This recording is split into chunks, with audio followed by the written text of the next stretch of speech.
Así es, amigas y amigos de la cuarta generación de la Escuela de Cuadros. Ya está Enrique de la Madrid Cordero, nuestro segundo expositor.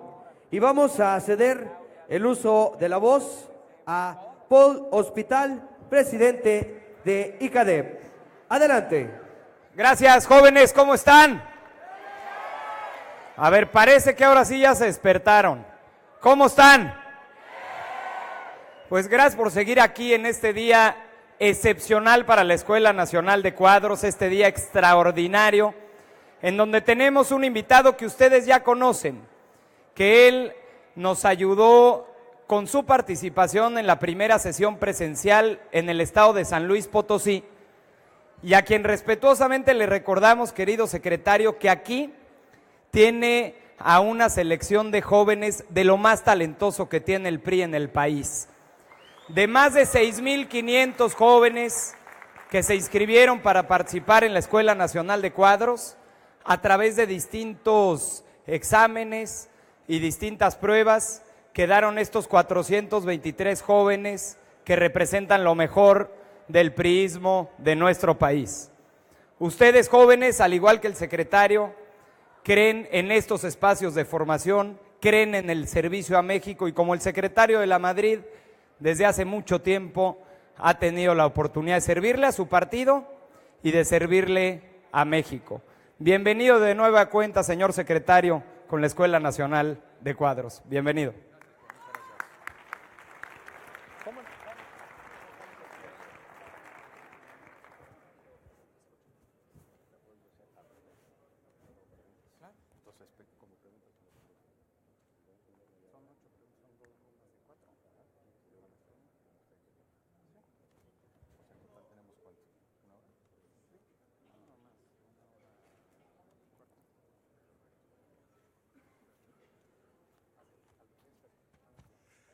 Muchas gracias, muy buenos días. Antes que nada, agradecerle a mi amigo al gobernador su atención de recibirme, como siempre, aquí con mucha hospitalidad. Saludarle al presidente de mi partido, muchas gracias, tocayo. Muchas gracias a todos los amigos aquí presentes. Héctor, ¿cómo están? Diva, me da mucho gusto. Señores, muchas gracias aquí por estar todos aquí presentes esta mañana, y sobre todo yo muy agradecido y muy contento por la oportunidad de estar aquí con ustedes, sobre todo por dos razones fundamentales. Una, he tratado siempre de hacer como práctica de mi trabajo, y ya van varios años que lo hago, como parte de mis visitas de trabajo en giras, siempre me hago el espacio para poder viajar a universidades, a escuelas, platicar con estudiantes, porque me parece que es una gran oportunidad, por un lado, primero, para uno escuchar, para oír qué es lo que tienen, cuáles son los temas, cuáles son las preocupaciones, y después uno poder también compartir experiencias y puntos de vista. Y segundo, estoy muy contento de estar aquí en mi calidad de priista que lo soy desde los 18 años, y lo soy de mucho orgullo, y porque estoy convencido de que las principales fortalezas y de que las mexicanas y los mexicanos más talentosos están en el PRI. El PRI siempre lo ha caracterizado por tener una visión de futuro, por tener capacidad de transformación, por reconocer también sus debilidades, o a veces, ¿por qué no?, cuando hay a veces errores de instrumentación, pero algo que caracteriza al PRI desde su historia es su capacidad de transformación. Y esta vez, juntos todos, no podemos ser la excepción. Y ahorita platicaremos un poco de ese México hacia el futuro que creo que todos queremos compartir.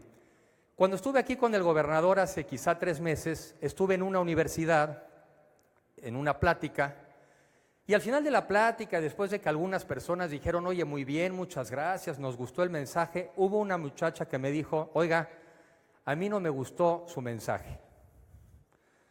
Yo sabía que aquí en el norte son francos o francas, pero francamente no me lo esperaba yo así. Le dije, ¿por qué no te gustó?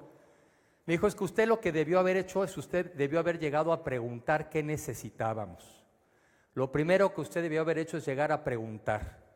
Y tiene toda la razón. Quien quiere dialogar, quien quiere que lo escuchen, tiene que primero escuchar. Entonces, como sé que aquí la dinámica es escuchar, yo primero los quiero escuchar a ustedes. Pero también traigo preguntas, porque estas también son oportunidades para escuchar cosas que francamente a mí me interesan saber. Primero, creo que este grupo de aquí, y todos los que estamos aquí, somos un grupo un poco raro. Fíjense, tenemos que ser raros. Primero nos interesa la política. Ustedes jóvenes les interesa la política. Están en sábado en la mañana platicando de política. Me tienen que explicar por qué. Y no solamente les interesa la política, sino son convencidos priistas. En el México de hoy, me interesa saber por qué. Y me interesa saber, además, ¿qué piensan ustedes decirle a sus compañeros de su edad? ¿Qué les van a decir a sus compañeros de por qué el PRI sigue siendo la mejor opción? Entonces, para puntualizar la pregunta, y creo que están organizados en grupos, pero amigo, lo que me gustaría que me dijeran primero es, ¿por qué les interesa la política? ¿Qué esperan de la política? ¿Por qué en el PRI? ¿Y qué le van a decir a sus compañeros en los meses por venir?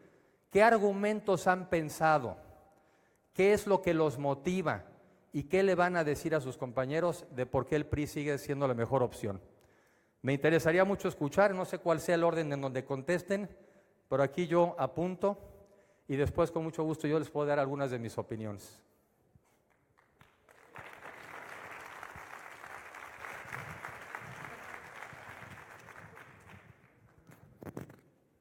Sí, señor secretario, crearon 16 grupos los jóvenes con una mascota que los identifica para generar equipo y unidad. Están representados en cada uno de los grupos jóvenes de distintos estados, así que aquí tenemos una tómbola democrática para que a todos les toque preguntar.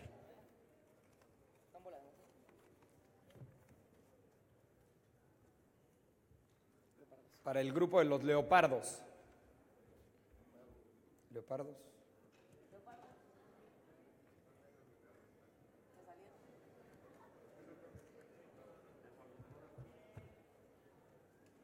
Ah, ya, perdón, gracias. Es que antes gritaban los grupos, entonces los volteábamos a ver. Gracias. Así es, nos agarró de sorpresa. Mi querido secretario, muchas gracias por la oportunidad. Y bueno, pues primero que nada, yo creo que nosotros los que estamos aquí en el PRI somos jóvenes convencidos, jóvenes que estamos dispuestos a sacar la casta por nuestro partido. ¿Por qué razón? Porque estamos convencidos de los ideales, de los valores, de los principios que integran a nuestro partido. Yo creo que si eso fuera diferente, ninguno de los jóvenes que estamos aquí el día de hoy pudiéramos presenciar este encuentro. Sin embargo, considero yo que es importante poder comunicar esto afuera de este recinto. ¿Por qué razón? Porque muchas veces las pláticas se quedan aquí. Y lo importante es que todos los jóvenes que no conocen a nuestro partido, que no conocen su historia, su ideología, todo lo que ha emanado de él, es importante y de vital trascendencia que lo sepan. Considero que nosotros somos portavoces de nuestro partido y somos quienes debemos de replicar esta visión, esta participación que el día de hoy estamos teniendo.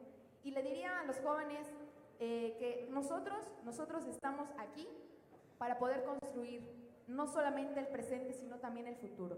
Es cierto que no somos únicamente el futuro, pero sí es importante que desde ahora, con la capacitación que estamos teniendo, nosotros vayamos afuera a replicar sin temor, sin miedo, todo lo que nuestro partido está realizando. Es de alguna manera la forma en que nosotros podemos aportar a nuestro instituto político y creo que los jóvenes más que nunca tenemos un papel rector en la ciudadanía.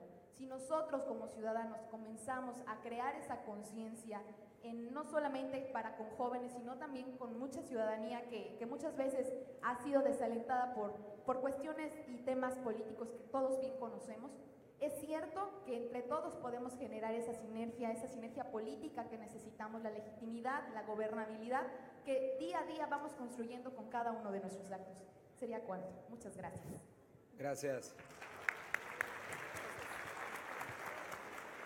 Seguirían los osos. Osos. Gracias, osos.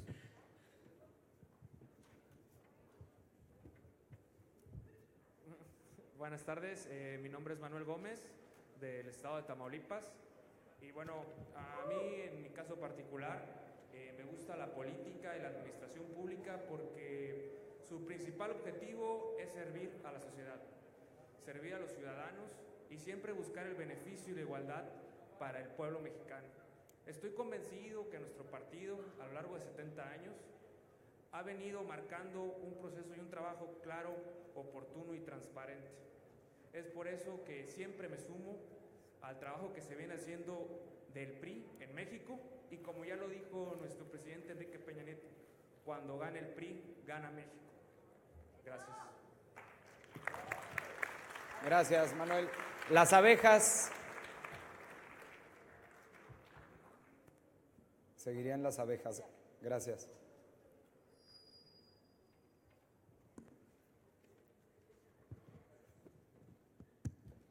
Buenas tardes. Mi nombre es Bianca, soy de Jalisco. Para nosotros, bueno, para el punto de vista, la política es el arte de servir a nuestra comunidad y de resolver los problemas de manera más directa. Si me lo permite, quisiera hacer una pregunta, a ver si al final pudiera responderla. El día de ayer nos contaron que, por ejemplo, para moverse hay que mover, debes de tener una causa para que te muevas, para que actúes. Y yo quisiera saber a usted qué es lo que lo mueve. Eso es lo que quisiera saber. Gracias. Muy bien, Bianca.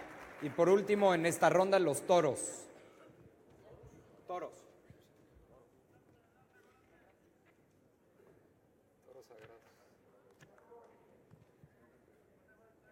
¿Qué tal? Soy Tania Larios, de la Ciudad de México. ¿Y por qué la política y la vida pública de servicio? Primero porque amamos completa y profundamente a nuestro país, porque soñamos con el México que queremos ver. ¿Y por qué el PRI? Porque sabemos que ha sido el que ha construido a México, el que nos abre su casa a los jóvenes, el que cree en nosotros y los que le demostraremos el por qué esta apuesta es correcta y por qué los jóvenes no los vamos a defraudar a todo México, que sí tenemos preparación y que tenemos experiencia, ganas y garras por el México que queremos construir y con el que soñamos y trabajamos. Bien. Ganas y garras.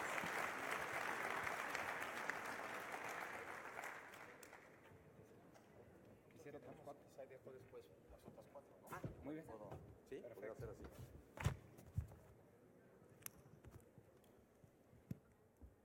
Si les parece, lo que hacemos es que dejamos, porque entiendo que hay otra ronda más, las que quepan, porque realmente al final del día lo que a mí me interesa es el dialogar, el escuchar. Y déjenme un poco entrar a algunos de estos temas y obviamente con la idea de seguir conversando, de seguir hablando de lo que aquí nos une. A ver, creo que se usó mucho la palabra servir. Y yo soy en lo personal, me gusta esta frase que no sé en qué momento la leí, de estas cosas que vas estudiando en la vida. Y hay algo que dice que quien no vive para servir, no sirve para vivir. Y la verdad es que no es una frase vacía. Porque decía yo, en alguna plática que tuve que me invitaron a la graduación de unos estudiantes, o sea que más o menos parecido en cuanto a edades, yo compartía que cuando yo era más joven que quizá todavía ustedes, a mí siempre como que me obsesionaba el tema de la felicidad. Quizás muy propio del joven estar preguntando, bueno, a ver, estoy feliz, soy feliz, ¿cómo voy a ser feliz? ¿Cómo alcanzo la felicidad?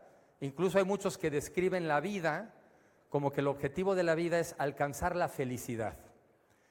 Y la verdad es que yo, justamente para una plática como esta, me puse a pensar y dije, no es por ahí.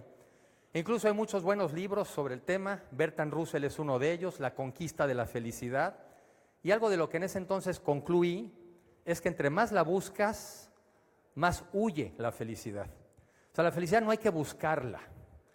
La felicidad es el premio que se obtiene de estar haciendo lo que amas y lo que te apasiona. Eso es lo que viene. La felicidad es una consecuencia, la felicidad no es un objetivo, la felicidad es un premio.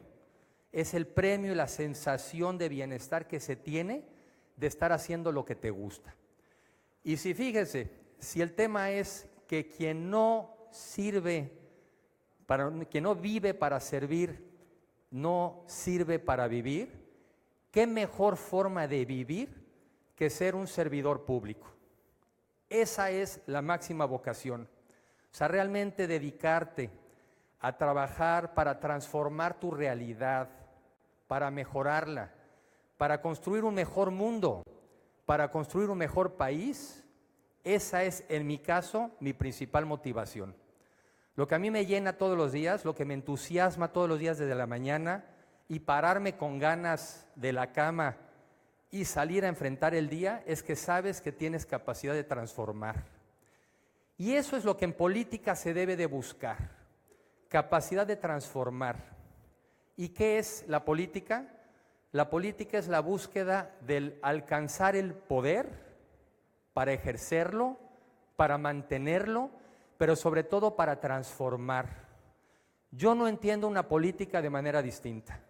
A mí la que me motiva, la que yo conozco, la que yo aprendí, es una política que te permite transformar tu sociedad. ¿Para qué? Para que sea un México más justo, para que sea un México más parejo, para que sea un México de oportunidades para todos. Porque sí se puede trabajar por un México para todos, un México más parejo para todos, un México en donde al final del día sea tu esfuerzo el que te permita destacar en la vida.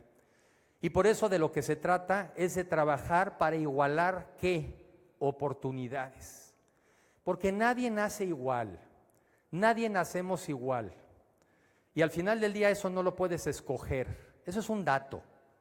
Tú naces en un escenario o naces en otro. Lo que sí depende de cada uno es el esfuerzo, el trabajo, la dedicación, el ánimo, el empuje, la preparación que tú le pongas. Y eso es lo que más funciona en la vida. Y de ahí eso es lo que empareja. Eso es lo que empareja y eso es lo que da las posibilidades de transformar. A mí también lo que me motiva es vivir en un país en donde estoy convencido que México puede y debe ser un país desarrollado en esta generación. Así terminó el mensaje del presidente Peña Nieto en su último informe de gobierno cuando dijo que México debe aspirar al desarrollo en las próximas 2 décadas. Y eso es una generación. 2 décadas son lo que vamos a vivir juntos en estos años por venir y es lo que vamos a trabajar juntos, sobre todo con los jóvenes. Y antes de dejar el tema de jóvenes, ¿qué es para mí ser joven? Ser joven no es una edad. Ser joven es una actitud, es una forma de ser, es una forma de enfrentar la vida.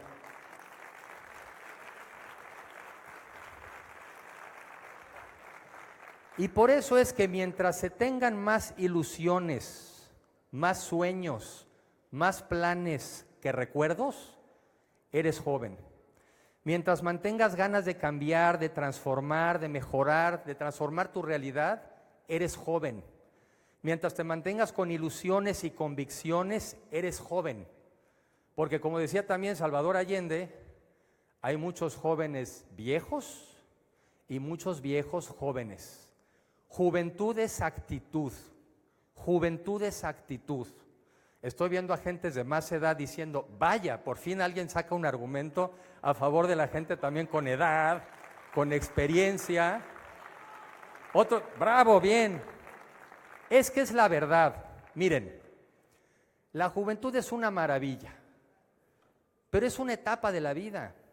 Lo que hay que incorporar es que la juventud sea una actitud y una forma de trabajar y de ver las cosas. Ese es el reto. Yo conozco muchas personas, tengo algunos amigos de 90 años y tienen una motivación y una energía que ya quisieran algunos de 15 o de 20 y tantos. Es actitud, otra vez es ganas de transformar, son ilusiones. Pero un joven también hoy en día tiene que prepararse, porque las ganas son importantes, pero la preparación también. Y les decía yo que vivimos en un país que tiene verdaderamente capacidad de convertirse en un país desarrollado en esta generación. Dejan de darles algunos datos. Primero, Hemos ido construyendo una plataforma. Como las generaciones que nos han antecedido han venido construyendo un México de una plataforma. Tenemos, por ejemplo, hoy en día quizá la generación pues, mejor educada de la historia. Tenemos también niveles de salud que se miden, por ejemplo, en la expectativa de vida de las personas. 77, 78 años de edad hoy en día, mientras que todavía hay países en otras partes del mundo, Sudáfrica creo, cuya expectativa, o países en Centroamérica, con expectativa de vida de no más de 55 años de edad. Tenemos un país con más de 30 millones de viviendas y este sector ha venido construyéndose y creciendo a más de 7% en los últimos varias décadas. Tenemos un país que ha cambiado en la parte política, impresionante. En el 76, lo he comentado antes, un solo candidato a la presidencia de la República en el año 76. Y nos criticaban como partido y nos criticaban como país que no éramos un país realmente democrático. Y decidimos cambiar. Y nadie nos puede decir hoy en día que no somos un país democrático porque lo somos. Tan solo en las fechas recientes, creo que ya van 34 candidatos independientes a la presidencia de la República. Nadie puede decir que no haya opciones, nadie puede hoy argumentar que hay incertidumbre sobre los resultados de las elecciones, porque ese es uno de los atributos de una democracia, que no sepas de manera adelantada cuál es el resultado de la elección. Ahora, somos un país también con enormes ventajas comparativas. Una población joven que es precisamente en los próximos 10 años vamos a tener el número de jóvenes y de gente en edad de trabajar más alta de la historia.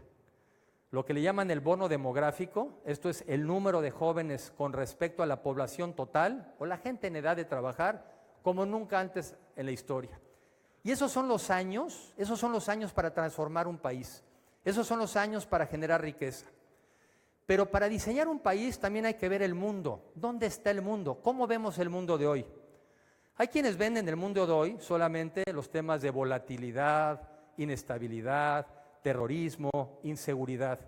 Eso existe, pero ese no es el mundo de las oportunidades que tenemos como México. El mundo que vemos hoy es que hoy en día somos 7,000 millones de personas en el mundo, pero vamos a ser 10,000 millones de personas en el año 2050. Va a ser un mundo más poblado, va a ser un mundo con menos pobres, va a ser un mundo con una capacidad de gasto mayor, un ingreso disponible mayor.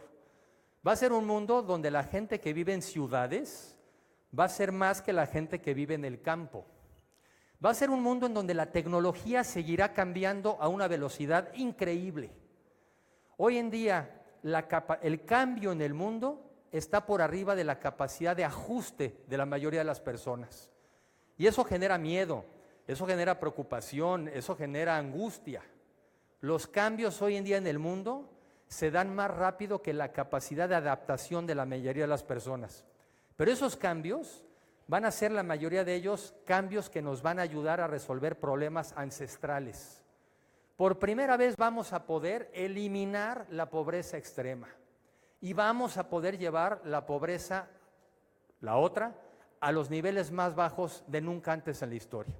En ese mundo más grande, más poblado, más rico, con más capacidad de gasto y que va a viajar más, en ese mundo van a funcionar y van a ser exitosos los países que se han sabido integrar al mundo, y dentro de esos está México. México es un país que ha sabido competir con los grandes del mundo. Y tan hemos sabido competir con los grandes del mundo, que hoy precisamente el debate, el tema que traemos, la discusión con el TLC, es: estos mexicanos son demasiado buenos.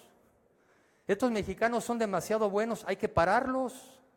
Oigan, igual nos vamos a salir los americanos del TLC porque estos mexicanos están acabando con nosotros. Esa visión que se tiene en el exterior de los mexicanos muchas veces no es la visión que tenemos los mexicanos de nosotros mismos. Allá nos ven como somos, competitivos, talentosos, productivos, echados para adelante. Esta semana pasada, el presidente de la República le otorgó una medalla, la medalla más importante que se le puede dar a un extranjero, lo que es la condecoración del Águila Azteca. Y se la otorgó al todavía secretario general de la Organización Mundial de Turismo, que es Taleb Rifai, jordano. Lleva ya como 8 años de secretario general. Y él usó hace poco una frase extraordinaria. Cuando describió a los mexicanos y de los mexicanos dijo, son personas orgullosas de su pasado, pero son al mismo tiempo modestos y humildes. Y eso en turismo es una potencia. ¿Cuántos países son orgullosos de sí mismos, pero al mismo tiempo modestos y humildes? Y yo diría, y le añadía a Taleb, solidarios como pocos.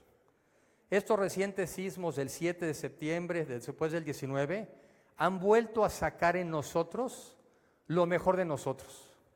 Nuestra capacidad de salir de nuestras casas, de salir de nuestras oficinas, a trabajar por alguien que ni conocemos, que nunca hemos saludado, que no conocemos su nombre, que no conocemos sus antecedentes, pero incluso muchos están dispuestos a dar la vida por esa persona que ni conocen. Ese es México. Ese es México. Ese es el país que tenemos.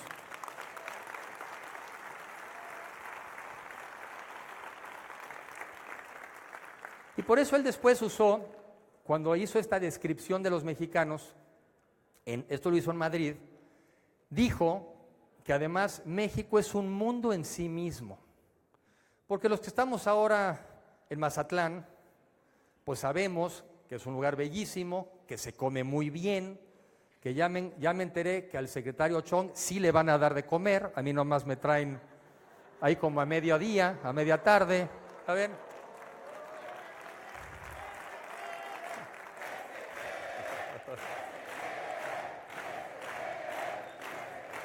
Era broma.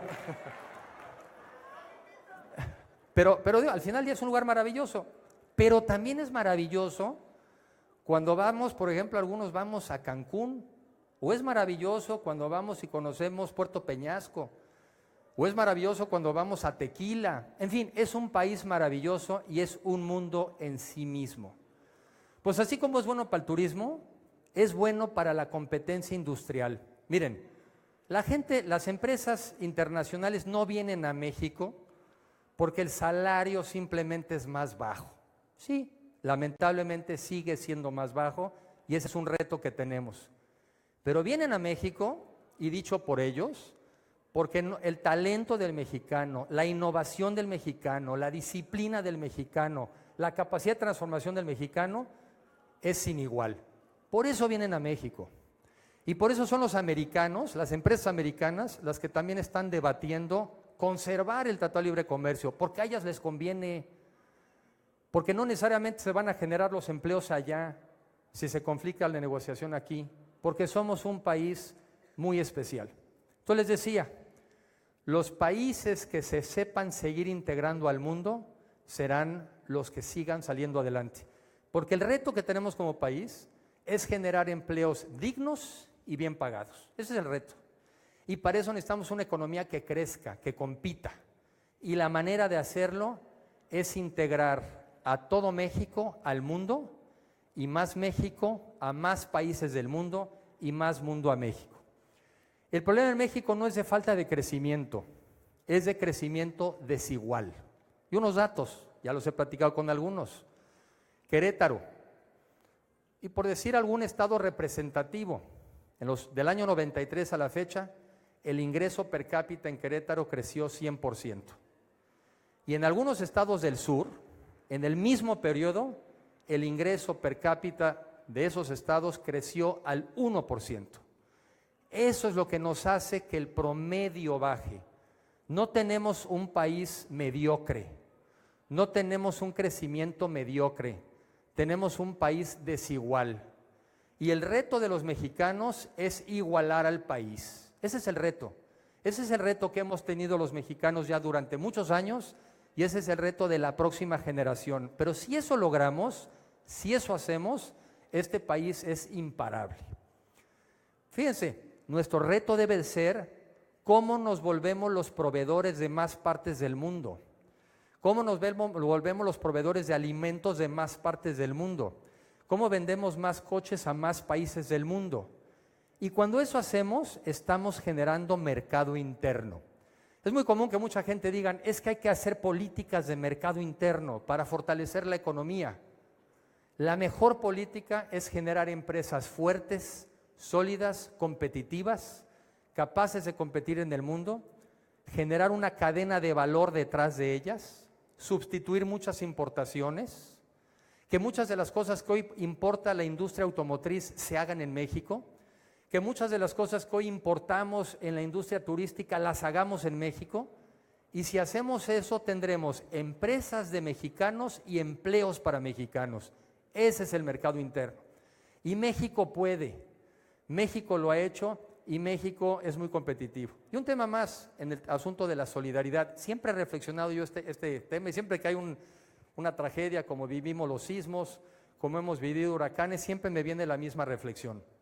Los mexicanos somos particularmente buenos en dos casos muy especiales. Somos muy buenos en la organización, somos muy buenos para organizar cosas. Ahora que vamos a volver a tener la Fórmula 1, que será la tercera Fórmula 1, ya llevamos 2 Fórmulas 1 donde ganamos como la Fórmula 1 mejor organizada de ese año. A pesar de que tuvimos 23 años sin haber hecho una, llevamos 2 años consecutivos de haber hecho la mejor Fórmula 1. Somos muy buenos para la organización. Y la otra, somos muy buenos en la tragedia.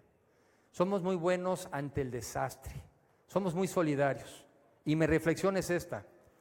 Si así como en el desastre, que somos enfocados, somos solidarios, somos ordenados, somos focalizados, si así en la excepción trabajáramos siempre en la normalidad, este país es imparable.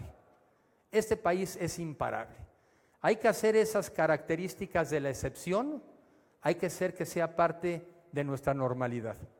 Ahora, algunas reflexiones, y quizá antes de pasar a otras últimas, ¿cuáles son algunas de las ideas? Son muchas, pero ¿cuáles son algunas de las ideas en donde tendríamos que trabajar juntos para precisamente darle este siguiente impulso?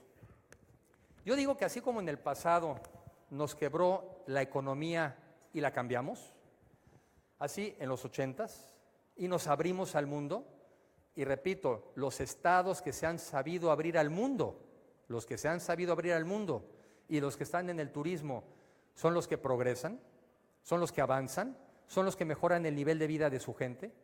Así como en los 90s hizo quizá crisis nuestro sistema político, sistema electoral, y lo cambiamos, y lo hicimos a partir de reformar leyes, de cambiar prácticas, de cambiar instituciones, y lo cambiamos. Así creo que el principal reto que enfrentamos los mexicanos ahora es el fortalecimiento de nuestro Estado de Derecho. Esa es la tercer pata que le hace falta a la mesa para que tengamos un país sólido, parejo y más justo para todos. Y algunas reflexiones finales sobre este tema, que obviamente podríamos abundar. Para ese México más justo, una es, fíjense, una educación de calidad, pertinente, pero una educación que nos permita aprender para aprender, pero también aprender para emprender. México necesita ser cada vez un país más emprendedor, un país, sí, de pequeñas y medianas empresas, sí, de empresas medianas, sí, de empresas grandes y sí, de empresas globales. Necesitamos un sector empresarial más fuerte y por eso una educación que nos permita aprender a aprender y aprender a emprender. Un sistema de salud que llegue a todos, que ya lo habrá platicado también el doctor Narro, porque al final del día, aunque hay amigos que me dicen que lo que importa es el dinero, porque la salud va y viene, pero la verdad es al revés. Lo que importa es la salud para tener vigor, para tener energía. Un país donde verdaderamente adoptemos el imperio de la ley, que pongamos un Estado de Derecho más sólido, más fuerte. ¿Para qué? Para abatir cosas que todavía no hemos logrado resolver. Abatir impunidad, inseguridad y corrupción. Esa es la tercera pata. Un país donde adoptemos la ley como norma, que realmente estemos convencidos de que ese ingrediente es el que nos falta para potenciar el resto. Un país que también esté cada vez más en la innovación. Un gobierno que impulse, como se ha venido impulsando durante el gobierno del presidente Peña Nieto, en la innovación. Y hay una pausa. Durante estos años de la administración del presidente Peña Nieto, se han hecho reformas precisamente para emparejar el país, para estimular un país de clases medias, que es a lo que le debemos de tirar, y en ese sentido abonan, por ejemplo, la reforma en materia energética. En México el sector energético no era un sector económico, era una ideología, era una religión. Ahí hay otro ejemplo de la capacidad de transformación del PRI. Durante muchos años era un tema fundamental del PRI, la defensa de la propiedad de la industria energética. Pero después también la realidad nos hizo ver que necesitábamos una industria energética más innovadora, más creativa, más capitalizada, y fue el PRI el que hizo ese cambio. Un país donde también haya más competencia, y en ese sentido van las reformas que se han hecho durante esta administración. Hay dos maneras de mejorar el nivel de vida de la gente. Una es aumentar los salarios y otra es bajar los precios. Y para bajar los precios hay que enfrentar los monopolios. Y son tan malos los monopolios públicos como los monopolios privados. Y eso también se ha hecho en la administración del presidente Peña Nieto. Reformas en materia de banca de desarrollo, reformas en materia de telecomunicaciones, todas esas que ya están dando resultados hoy. Por ejemplo, la energética, no es cierto que es una reforma para el futuro. En materia energética, ya hoy en día se han hecho licitaciones que comprometen inversiones por arriba de los 60,000 millones de dólares y serán 80,000 al final de este sexenio. Cuando alguien les diga que esas reformas son para mañana, no son para mañana, son reformas que están ocurriendo el día de hoy. Y regreso, tenemos que trabajar todos por un gobierno, para seguir trabajando por un gobierno más honesto, más eficaz, más transparente. Eso todos lo queremos y eso todos debemos de aspirar. Y ese debe ser una de las agendas más serias, más profundas del PRI. Y déjenme decirles, en los temas de corrupción, que son los temas que obviamente siempre nos echarán en cara, yo estoy convencido que los vicios y los excesos están democráticamente distribuidos en todos los partidos y en toda la sociedad. Pero si en algún lugar sí monopolizamos y sí creemos en el monopolio, es en el monopolio del talento y de la visión de país, que esa sí la tenemos en el PRI. Lo demás está democráticamente distribuido.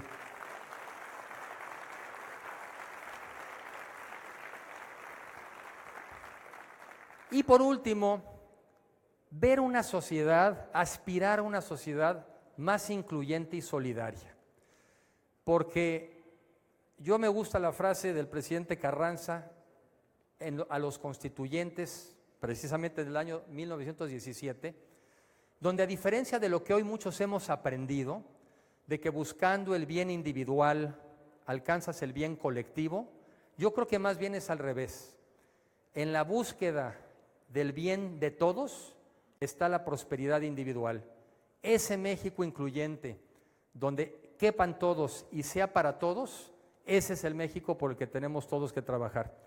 Ahora déjenme nomás compartirles, porque creo que también aquí valen las expresiones más de tipo personal, porque al final del día de lo que se trata es también compartir alguna vivencia, alguna reflexión y abriéndolo después para, si se puede seguir este diálogo. Reflexionaba yo que a mí quizás son tres los que me vienen muy rápido a la cabeza, que me han impresionado a lo largo de los últimos años. Una, recuerdo la noche en que me enteré que mi papá sería precandidato a la presidencia de la República al día siguiente. Esto debió haber sido la noche del 24 de septiembre de 1981, un jueves. Y pues fue así como, oigan, quizá es posible que mañana pudiera ser que el partido se pronunciara a mi favor, nos decía mi papá. Pero así como era él, puede ser, quizá, a lo mejor. Y yo me acuerdo que fue de mis primeros insomnios, porque desde entonces ya van varios. Pero sí recuerdo que fue de mis primeros porque mi reflexión fue, por un lado, una enorme alegría, una enorme ilusión, ¿no? El decir, qué bien. La verdad es que ha trabajado por eso, se lo merece, felicidades y estoy seguro que hará un gran papel. Pero tenía yo 18 años. Entonces viene la otra parte de la reflexión, dices, ah, caray, te va a cambiar la vida. Te va a cambiar la vida totalmente y entras en un mundo muy complicado, que al principio es difícil de aprender a manejar, porque aprendes ahí que tu futuro personal y tu futuro profesional no va a depender ya nada más de ti, ¿sí? Aunque después aprendí que más o menos mitad y mitad. Una iba a depender pues del resultado del sexenio. O sea, iba a depender de cómo iba a salir la gestión, iba a depender de cómo iba a ser evaluado, iba a depender pues de la tarea de mi papá. Pero la otra, aprendí que también mucho iba a depender de tu actitud, de tu forma de ser, de la línea que tú tomaras. Porque ahí aprendí, entre otras cosas, que el poder es oportunidad y responsabilidad. Es oportunidad porque es la oportunidad de conocer más a tu país, de vivirlo, de sentirlo, de sufrirlo, de gozarlo, de amarlo. Como esta frase que creo que no sé si sea de Luis Miguel, pero él es el que la canta, eso de que se te mete México a la piel. Tú no puedes vivir una experiencia así y no tener como consecuencia que se te mete México a la piel.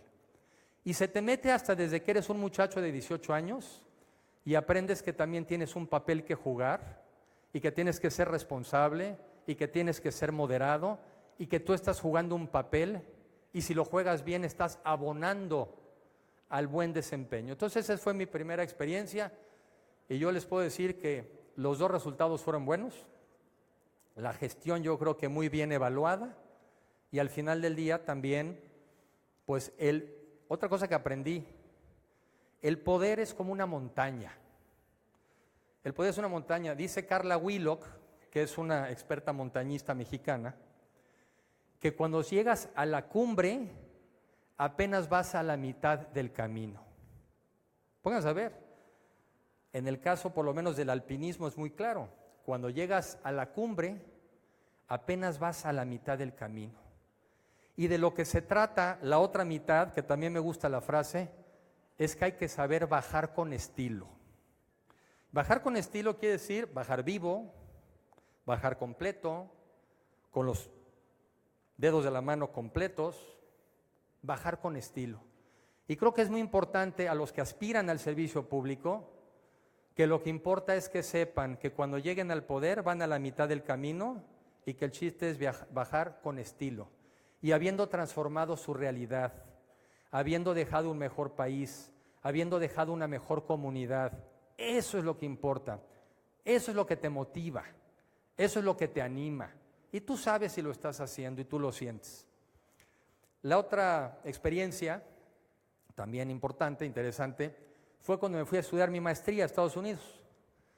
Yo estudié Derecho en la Facultad de Derecho de la UNAM, que tuvo su complejidad.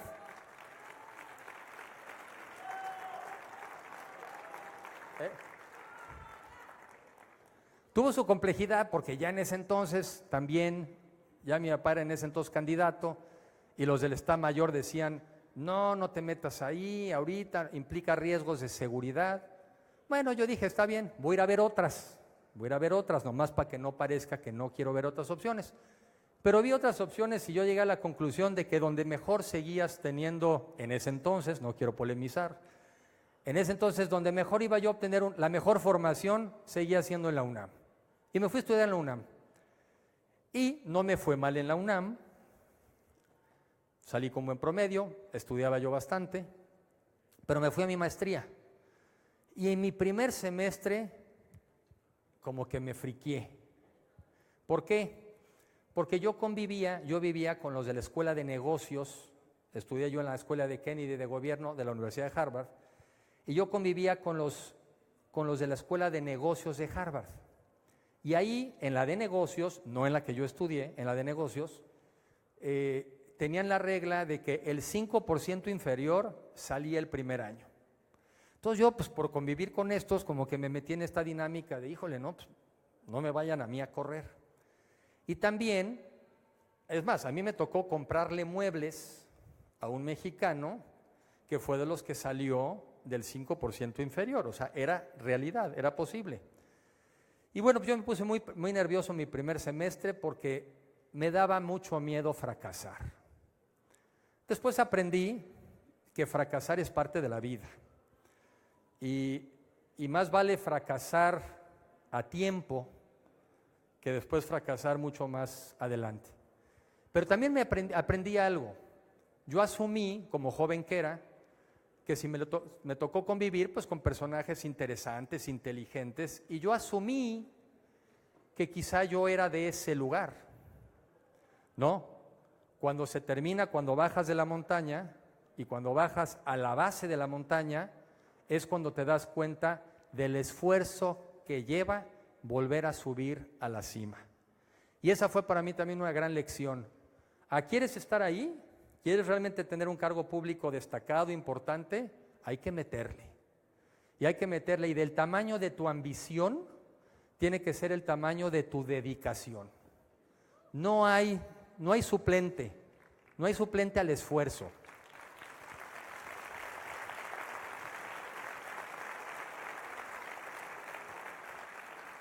Y siempre he pensado yo, pues claro, ojalá, ¿no? Que todo el mundo fuera un virtuoso y dotado y muy inteligente o muy bueno para la música, en fin.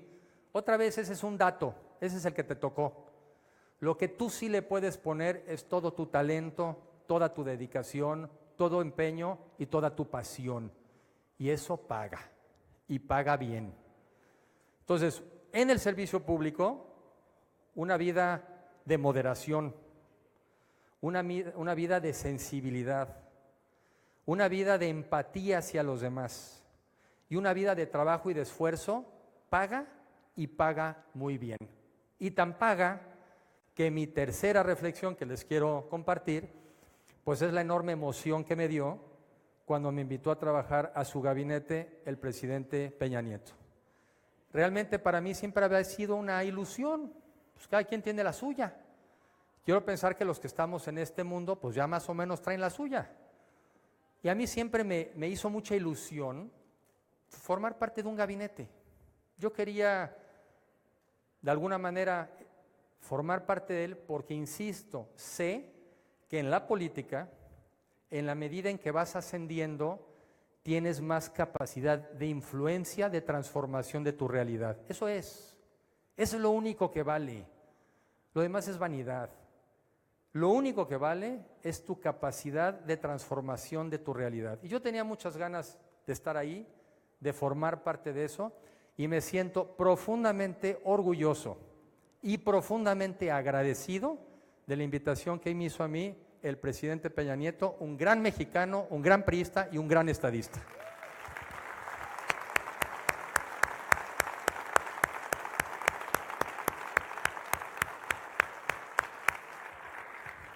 Ya no le sigo más porque a este nivel de intimidades no sé dónde vamos a acabar. Entonces, Paul, tú me indicas y muchísimas gracias por la oportunidad. Muy buenos días.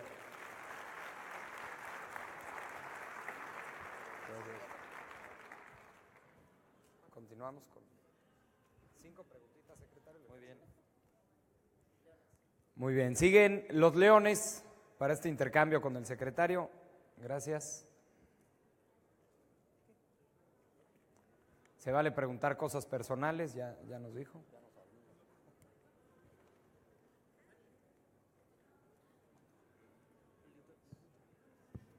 Secretario, buenas tardes. Mi nombre es Javier Delgado de Baja California y nosotros los Leones queremos preguntarle, en su opinión como priista, ¿cuál ve que será el principal reto de nuestro partido en cara a las elecciones 2018 y su opinión de cómo nosotros los jóvenes priistas podemos aportar para enfrentarlo?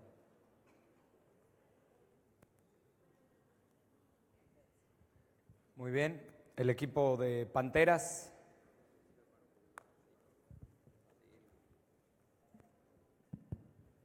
Buen día, señor secretario. Mi nombre es Diego Ontiveros Rentería, soy de Torreón, Coahuila. Primero que nada, le agradezco que nos comparta sus experiencias y sus conocimientos. Como jóvenes nos motiva bastante, la verdad, a salir adelante. Creo yo que el área que usted encabeza en el gobierno federal es de suma trascendencia. El turismo es lo que nos hace enorgullecernos de nuestro país, tanto nacional como internacionalmente. Yo he observado que actualmente en México hay más de 100 pueblos mágicos. En el caso de mi entidad Coahuila, contamos con 5, como es Parras, Viesca, General Cepeda, Arteaga y Cuatro Ciénegas. Y sin duda lo que vuelve mágico a un pueblo, más allá de sus paisajes, es su gente.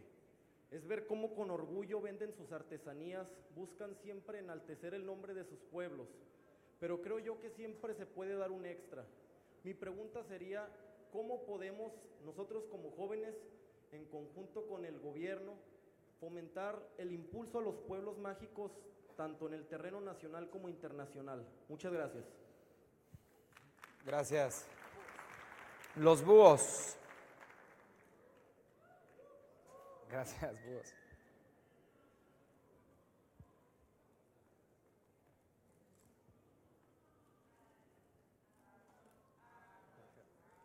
Hola, buenas tardes. Mi nombre es Luis Enrique Arnold, del estado de Guanajuato. Y, señor secretario, en Guanajuato extrañamos al PRI.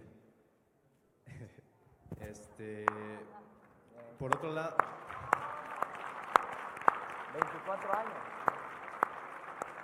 Bueno, respondiendo a los cuestionamientos que dio señalamiento, según Ben Dupré, la política es el arte del compromiso y los jóvenes tenemos compromiso y por ello nos entendemos en política.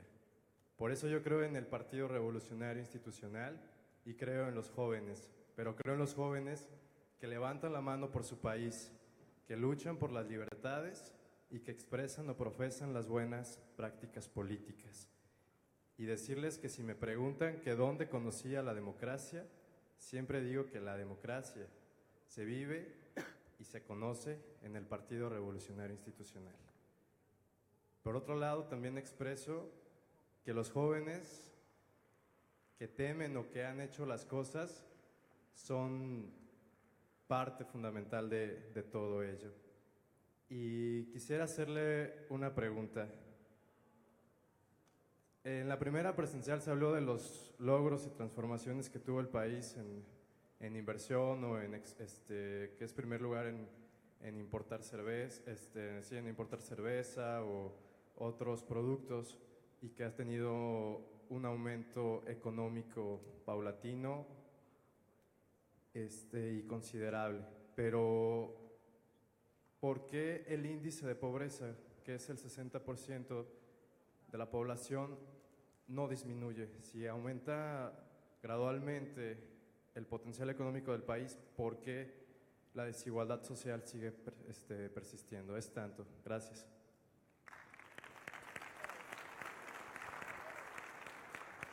Y por último, los perros.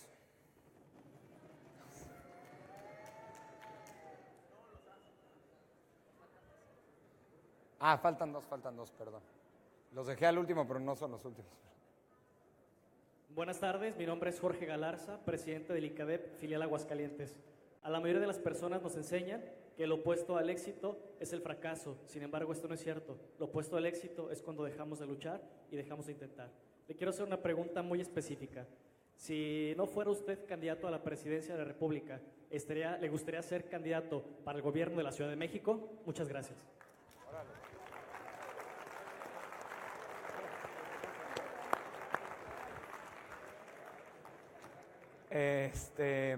Bueno, ya acabamos con... No, los jaguares. Gracias.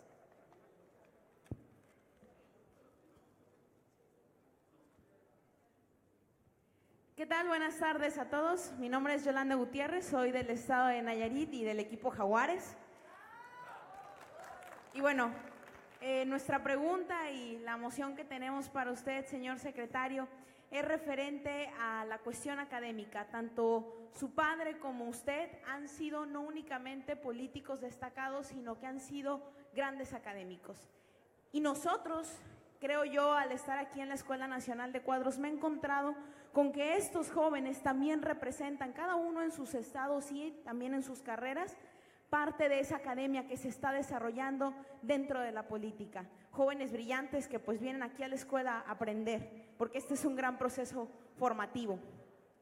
Por ello es que, bueno, nosotros cuando nos encontramos con políticos que tienen como bandera la ignorancia, la irresponsabilidad, que declaran cuestiones en las cuales pareciera que pues se aprovecha a veces del desconocimiento del pueblo en algunos temas y se aprovechan para engañarlo, pues yo creo que todos nos sentimos profundamente decepcionados. Por eso yo quisiera hacerle a usted la pregunta de cómo entonces tendría que introducirse la academia a la política, cómo aquella política académica va a verdaderamente lograr penetrar las esferas más ínfimas de la sociedad, en el que no sea un objeto de barrera el hecho de que la academia pues esté reservada para un círculo y el pueblo esté en otro, sino que puedan llegar a conjugar. Usted pues es un ejemplo vivo de ello y quisiera que nos compartiera esa experiencia como político académico mexicano. Muchas gracias, secretario de la Madrid. Listos. Gracias, Paul. Algunos de las, digamos, de las preguntas o algunos de los temas quizá aludí ya a ellos con respecto a la motivación, a la idea del servicio, lo que comentaron los leopardos, las abejas, el tema de servir, ¿no? Como realmente una idea que debe realmente de guiar. Yo comparto, por ejemplo, soy buen amigo que lo conocí en ese entonces, lo conocí en un curso de verano en Estados Unidos, conocí al Chovy Landeros, a Fernando Landeros. Y entonces también entendí las diferentes formas de servir, las diferentes formas de apoyar. Él desde entonces se vinculó con el ejercicio del Teletón en Chile, muy exitoso. Él es una persona que tenía vocación religiosa, quizás iba a ir de sacerdote, se fue a un seminario, se fue a reflexionar y estando allá es que conoció al que llevaba el tema del Teletón y se metió al tema del Teletón y desde entonces han hecho estos CRITs maravillosos que atienden a las personas, que los mejoran, que ayudan a las familias en donde nacen hijos con discapacidades y los ayudan a hacer frente a la vida. Y yo dije, esa es una forma de servir y qué admirable. Pero también sirve el servidor público que va enfrentando a lo largo de su carrera diferentes retos, diferentes oportunidades y trata de dar lo mejor de sí para cada una de las actividades. Por ejemplo, a mí me tocó estar 4 años en la Comisión Nacional Bancaria y de Valores, en plena crisis bancaria en México, creando una institución junto con otros compañeros y al mismo tiempo haciendo frente a la peor crisis financiera que vivió el país en ese entonces. La quiebra de varios bancos y bueno, pues fue para mí una gran oportunidad de aprender sobre el sistema financiero. En ese entonces yo también daba clases y a veces aprendí más del sistema financiero preparándome para las clases que incluso en el trabajo cotidiano de mi trabajo. O sea que la academia, y los que aquí tienen ese perfil, saben que para que tú puedas explicar algo tienes primero que entenderlo. Y eso es lo bonito de la academia, que te obliga a meterte a los temas, a ser analítico, a tratar de entenderlos para poderlos explicar. Yo siempre he pensado en que es un gran reto, y eso trato de hacer, de aprender a explicar cosas complejas de manera sencilla, que por cierto ese es uno de los retos que tendremos que enfrentar en los siguientes meses. Bueno, ahí fue la parte financiera. Después me salí de ahí y con un grupo de amigos creamos una asesoría financiera. Eran amigos que venían de Bancomer, tenían experiencia de reestructuraciones de adeudos, yo venía de haber estado del lado del gobierno y creamos una empresa que a lo que nos dedicamos fue a reestructurar créditos. Yo había vivido el tema de la transformación de la ley de quiebras y suspensión de pagos para pasarnos a la nueva ley de concursos mercantiles y hay la figura del conciliador.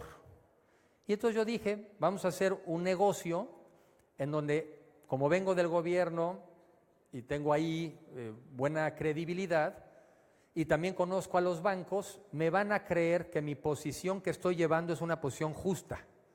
No voy a llevar una posición defendiendo a las empresas para afectar a los bancos, pero tampoco voy a permitir que los bancos afecten a la empresa. Y ahí logramos también estar un par de años ahí. Aprendí a buscar clientes, aprendí algo más difícil, a cobrarles, ¿sí? Aprendí pues, a pagar los impuestos, a pagar la nómina. Entonces también la experiencia que he tenido también afortunadamente es la del sector privado.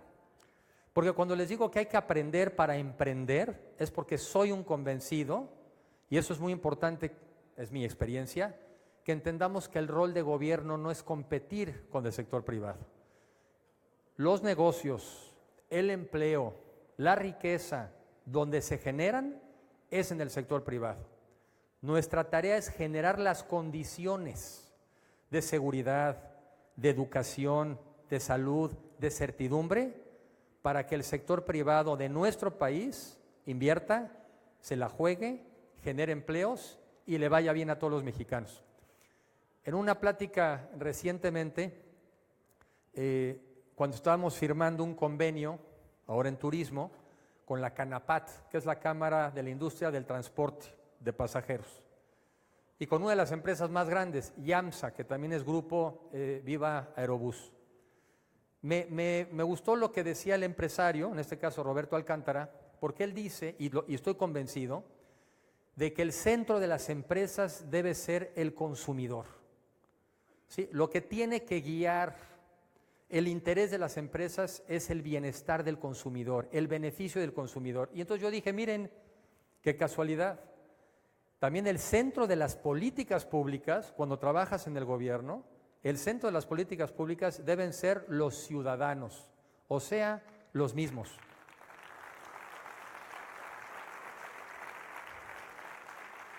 Y la verdad es que cuando uno hace eso y así ve uno las cosas, es bastante fácil llegar a una conclusión.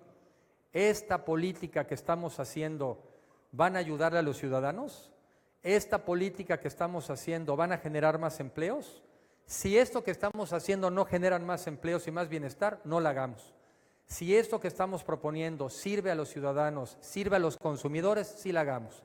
Y es donde yo encontré, y ese es de los temas que tenemos que resaltar, que nosotros en el PRI sí entendemos las necesidades de los ciudadanos, que nosotros sí entendemos las necesidades de los consumidores y que nosotros al final del día somos el jugador más confiable. Somos el jugador más confiable que garantiza el progreso de nuestro país. Eso es. Somos los que mejor entendemos el país.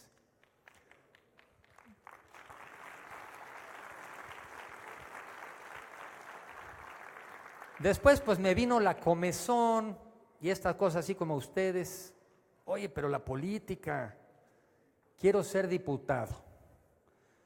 Y tuve la oportunidad de ser diputado plurinominal en la 58 legislatura, sobre todo especializado en los temas financieros. Y amigos diputados, que ahí conocí a Víctor Gandarilla y a muchos otros amigos aquí presentes, ahí me di cuenta que lo que había que hacer es especializarse en temas para no perderte. Son 500 diputados. Es muy fácil perderte en la Cámara y no trascender. Y aquí, bueno, hay varios amigos diputados y además ahorita voy a hacer una alusión en el tema de turismo, pero lo hago de una vez también a Claudia Ruiz Massieu, que también ha sido destacada diputada ya en un par de ocasiones.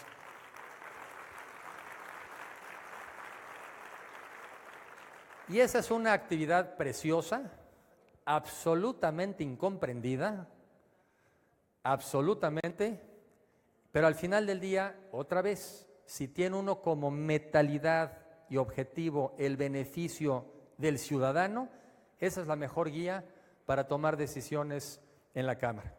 Se acabó la diputación, en ese entonces malamente no había reelección, yo era diputado del DF, y bueno, pues vi que había una manera de también regresarle a mi partido lo que me había dado. de hacer un acto, no sé si inconsciente o de valor, y competí por una delegación en el Distrito Federal, la delegación de Álvaro Obregón, donde yo vivo.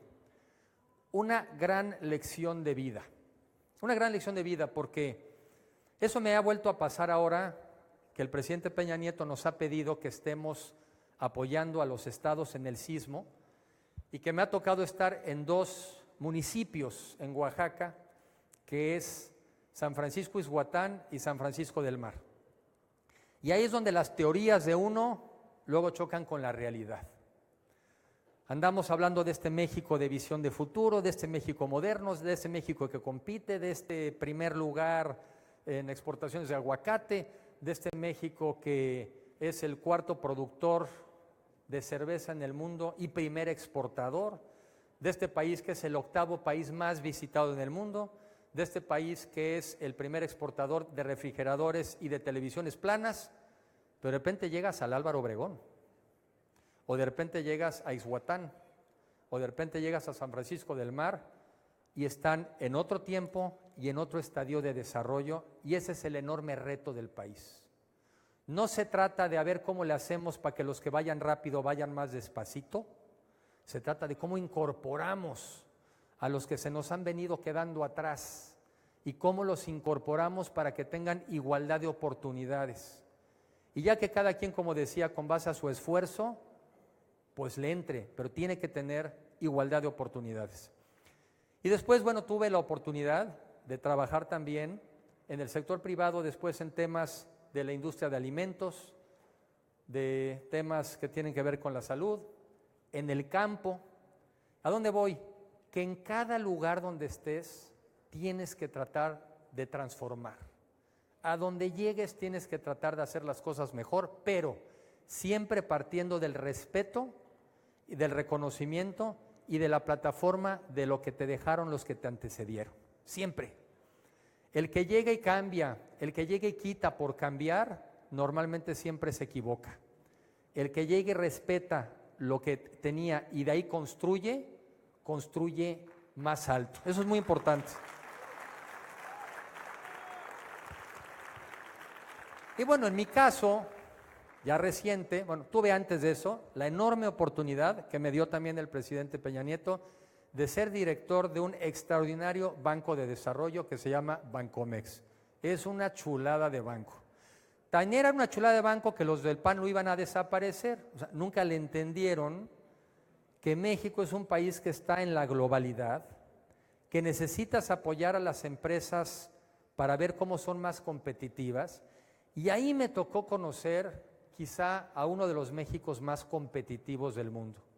Ese México donde somos grandes, somos el 7º o 6º productor de vehículos en el mundo y el 4º exportador. Ahí es donde conocí estas empresas electrónicas, de refrigeradores, de televisiones, de gran competitividad. Y por eso les puedo decir que evidentemente sería lamentable si los Estados Unidos, o concretamente el presidente de los Estados Unidos, no entiende la dimensión del NAFTA para su país. Pero este México ya cambió y México tendría la capacidad de salir adelante de una situación de ese entorno, porque si fuimos capaces de competir con los mejores del mundo, somos capaces de competir con el resto. Y llego ahora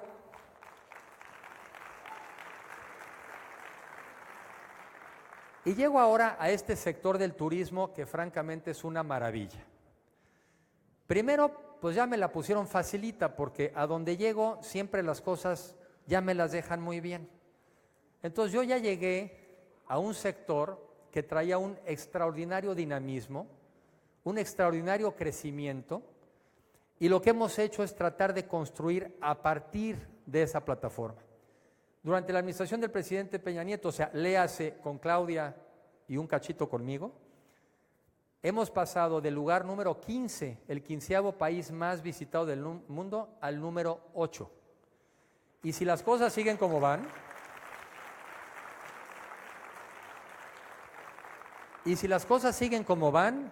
esta administración podríamos acabar en el número 7.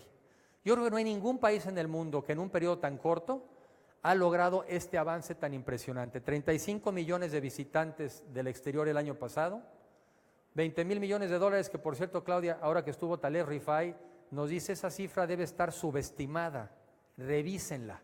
Dice, no hace sentido. Y en eso estamos, dice, deben de ser muchos más. Porque si están recibiendo 35 millones de visitantes a 900,000 dólares por visitante en el mundo, ustedes tendrían que andar reportando como 30,000 millones de dólares y no los 20,000 que reportan. O sea que ahí hay todavía una revisión de estadística. 226 millones de viajes de mexicanos en el país.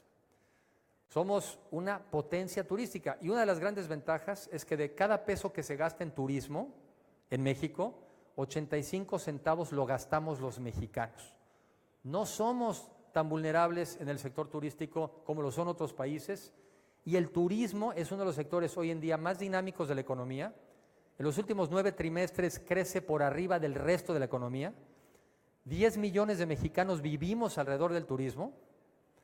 También la generación de crecimiento de empleo por arriba del resto de la economía. Y bueno, qué decir que estamos aquí en Mazatlán, en la sede del próximo Tianguis Turístico.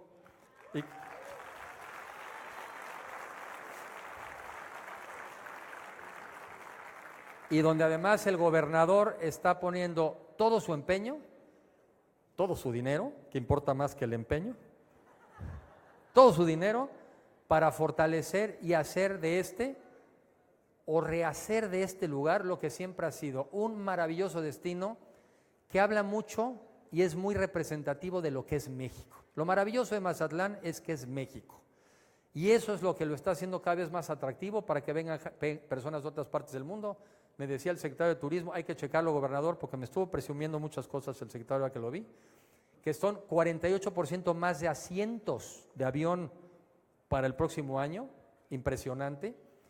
Y por eso también el presidente lanzó este programa de Viajemos Todos por México, que seguramente es la explicación, no puede haber otra.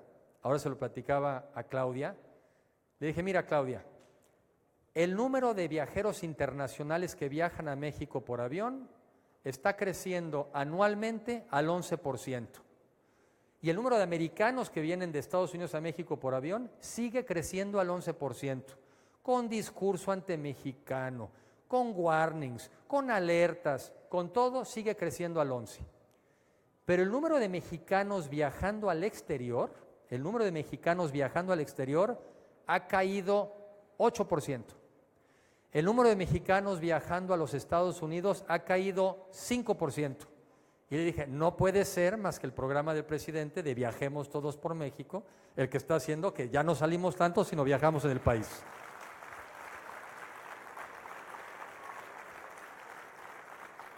Y este programa, en un principio nació el programa para tratar de mejorar los niveles de ocupación de la industria turística cuando caen las temporadas.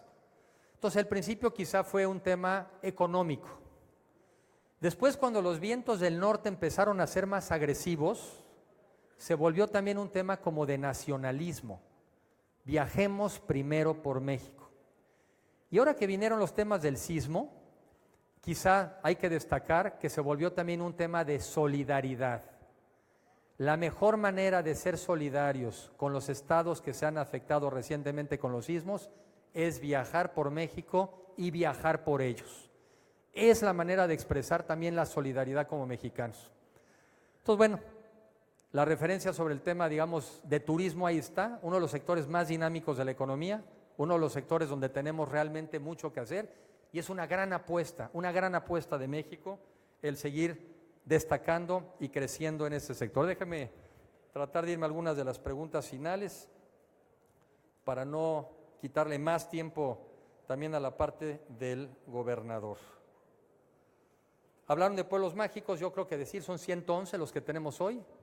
Queremos seguir creciendo, es un gran programa, es un programa que ya lleva más o menos 15 años y lo vamos a seguir apoyando.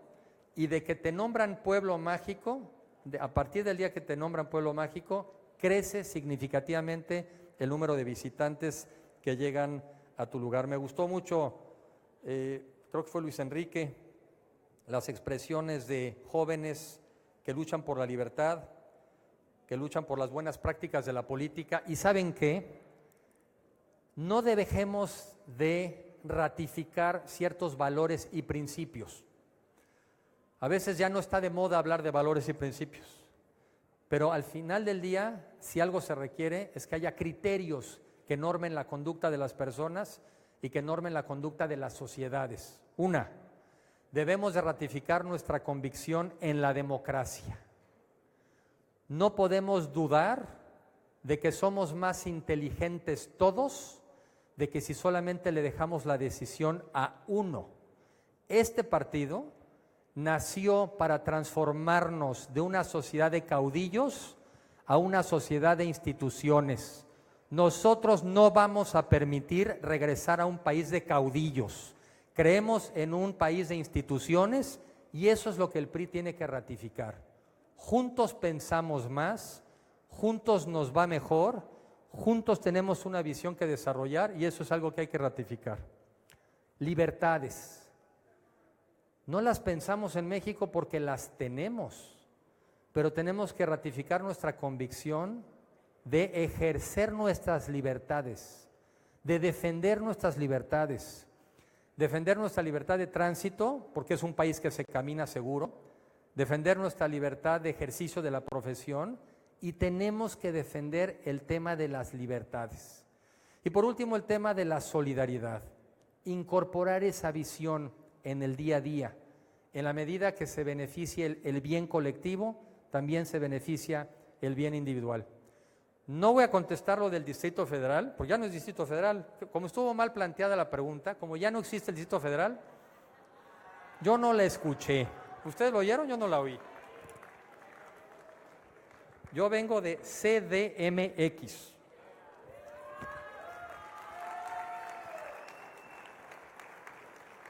Y quizá para ya no, dos comentarios más, la parte de pobreza y la parte de academia, y con eso termino. A ver, ahí traemos una discusión que no hemos hecho más abierta, pero la deberíamos de hacer. De acuerdo a las últimas cifras del INEGI, a ver, nomás una muy rapidita, y con 2 minutos les quito y con esta nos vamos. En México medimos la pobreza de dos maneras, o bueno, de una manera. Se pone una cosa que le llamamos la línea de la pobreza, que es cuánto ingreso necesitas como mexicano para poder satisfacer tus mínimas necesidades. ¿Qué ingreso le pones? La línea de la pobreza. Y además pones una serie de carencias en acceso a la salud, carencias a la seguridad social, carencias a la educación, carencias a la vivienda, y así medimos la pobreza en México. Pero la más importante es la línea de pobreza. ¿Cuánto ingreso necesitas para vivir? Recientemente el INEGI, en nuevas estimaciones, en mejores cálculos, en mejores encuestas, determinó que el ingreso en México ha crecido en el último año, fue que 15-14, 16%. En México quien mide la pobreza es el Coneval. ¿Qué hace el Coneval? Toma el dato del INEGI, lo mete a sus estimaciones y dice hay tantos pobres en México más o menos.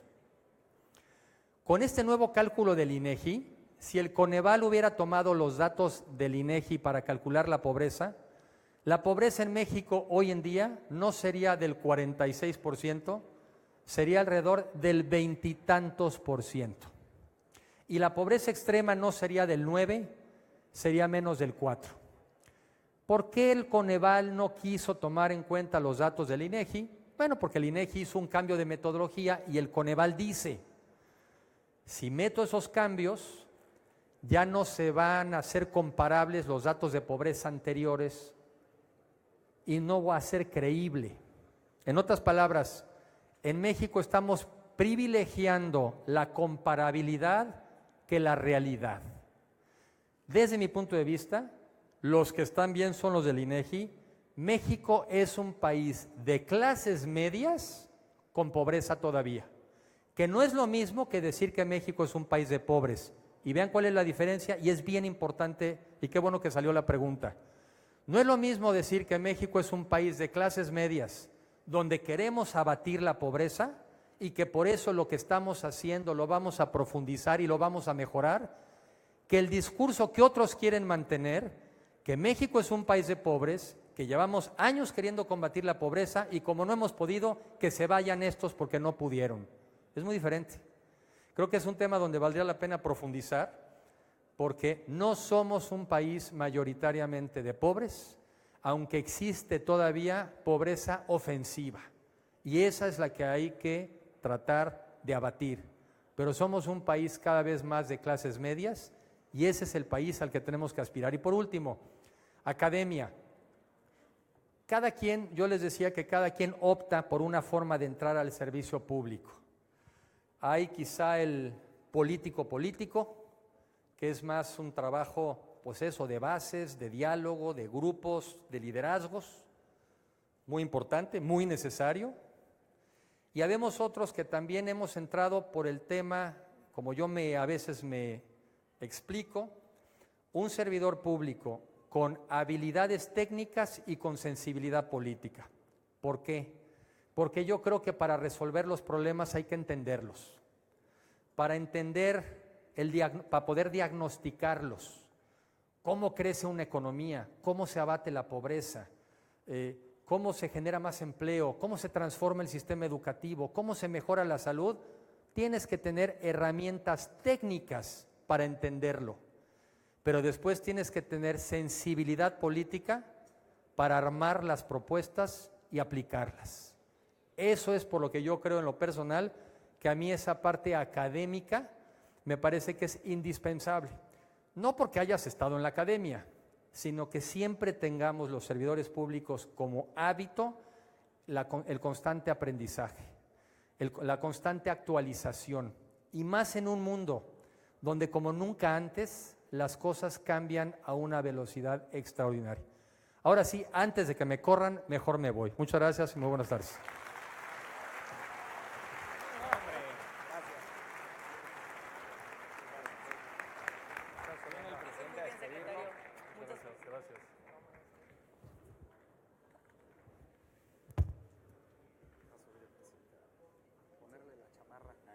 Ya va a tener 2 chamarras. Sí, sí, y eso me parece muy bien porque además está bonita, calientita. Ya va a tener 2 chamarras el secretario. No, pues nunca son muchas. Amigas y amigos, demos un fuerte aplauso al secretario Enrique de la Madrid por una extraordinaria presentación.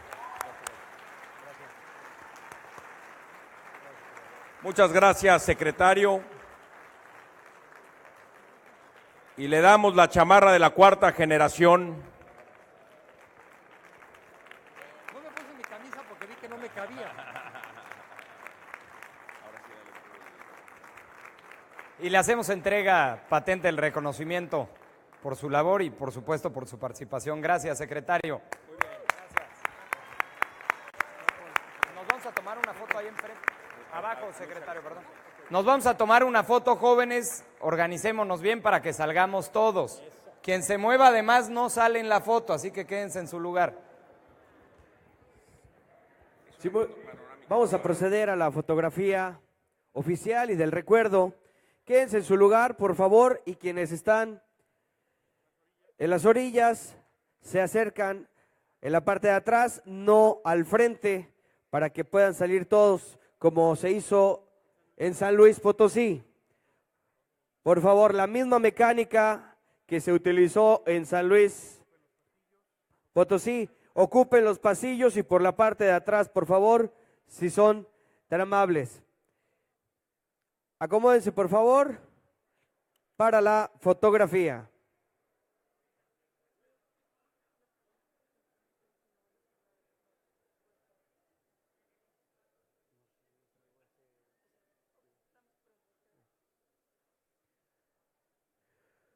Muy bien, vamos a hacer la misma mecánica, vamos a contar hasta 3 y después del 3, muy fuerte, vamos a gritar, somos PRI.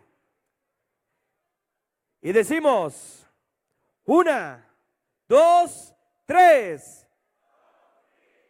Fuerte el aplauso y muchísimas gracias al maestro Enrique de la Madrid Cordero por su ponencia.